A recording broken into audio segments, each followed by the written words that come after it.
भारतीय oil tankers पर firing के बाद भारतीय वजारत खारजा में ईरानी सफीर को तलब कर लिया गया। ईरानी फोर्सेस ने आबनाए हुर्मस की बंदिश के बाद 2 भारतीय टैंकर्स पर फायरिंग की थी।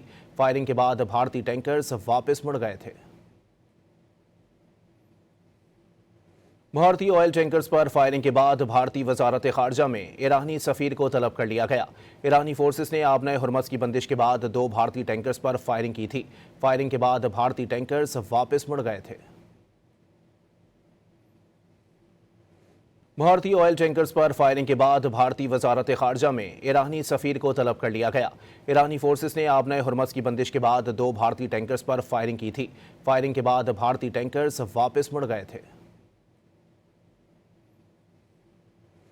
भारतीय ऑयल टैंकर्स पर फायरिंग के बाद भारतीय वजारत खारजा में ईरानी सफीर को तलब कर लिया गया। ईरानी फोर्सेस ने आबनाए हुर्मस की बंदिश के बाद 2 भारतीय टैंकर्स पर फायरिंग की थी। फायरिंग के बाद भारतीय टैंकर्स वापस मुड़ गए थे।